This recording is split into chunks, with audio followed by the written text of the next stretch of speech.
BJP के PM उम्मीदवार नरेंद्र मोदी का चुनाव प्रचार एक बार फिर चुनाव आयोग की नजर में आ गया है। मामला उत्तर प्रदेश के फैजाबाद जिले का है, जहां मोदी की रैली के दौरान भगवान राम के चित्र का इस्तेमाल किया गया। कांग्रेस पार्टी ने मोदी पर चुनाव आचार संहिता के उल्लंघन का आरोप लगाया है और चुनाव आयोग से इस मामले की शिकायत करने की बात कही है। इस मामले में चुनाव आयोग ने फैजाबाद के जिलाधिकारी से रिपोर्ट मांगी है। भाजपा नेता और उत्तर प्रदेश में पार्टी के प्रचार की कमान संभाल रहे अमित शाह के विवादास्पद बयान पर मचा सियासी बवाल। अमित शाह ने आजमगढ़ में पार्टी के प्रचार के दौरान क्षेत्र को आतंकवाद का अड्डा करार दिया था। बसपा प्रमुख मायावती ने भाजपा नेता अमित शाह के प्रचार करने पर प्रतिबंध लगाने की मांग की है। उन्होंने कहा कि ऐसा नहीं किया गया तो पूर्वांचल में चुनाव के दौरान कानून व्यवस्था बिगड़ सकती है। अमित शाह के बयान पर कांग्रेस ने तीखी प्रतिक्रिया दी है। पार्टी प्रवक्ता राशिद अलवी ने कहा कि अमित शाह आजमगढ़ को बदनाम करने पर तुले हैं। राष्ट्रवादी कांग्रेस पार्टी के नेता तारिक अनवर ने अमित शाह के बयान को गैर जिम्मेदाराना बताया है। उन्होंने चुनाव आयोग से इस सिलसिले में कड़ी कार्रवाई की मांग की है।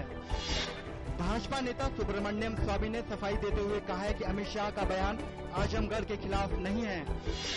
लोकसभा चुनाव के 8वें चरण के लिए चुनाव प्रचार आज थमा।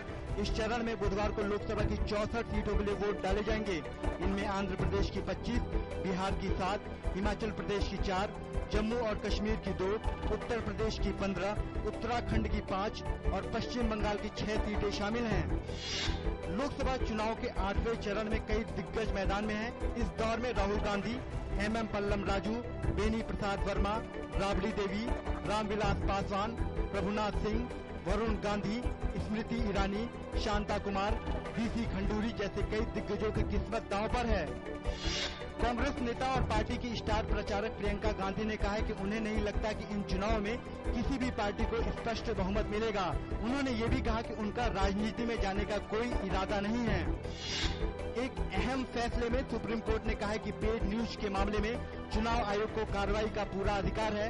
अदालत ने कहा कि जन प्रतिनिधित्व कानून 1951 के अनुच्छेद 10A के तहत आयोग के पास पेड न्यूज के मामले में कार्रवाई की शक्तियां प्राप्त है। अदालत ने इस बारे में कांग्रेस नेता अशोक चौहान की याचिका भी खारिज की। उच्चतम न्यायालय ने निर्वाचन आयोग को निर्देश दिया कि वह महाराष्ट्र के पूर्व मुख्यमंत्री अशोक चौहान के खिलाफ पेड न्यूज की शिकायत पर 45 दिन में निर्णय ले। असम में पिछले हफ्ते हुई हिंसा के बाद स्थिति में सुधार हो रहा है। हिंसा से प्रभावित रहे बक्सा और कोकराझार जिलों में आज कर्फ्यू में ढील दी गई। यहाँ कथित बोडो उग्रवादियों ने 31 लोगों की हत्या कर दी थी। आईपीएल में आज दिल्ली डेयर डेविल्स का सामना चेन्नई सुपर किंग्स के साथ होगा। कोटला मैदान पर होने वाले इस मैच में दिल्ली को चेन्नई सुपर किंग्स का विजय अभियान को रोकना बड़ी चुनौती होगा।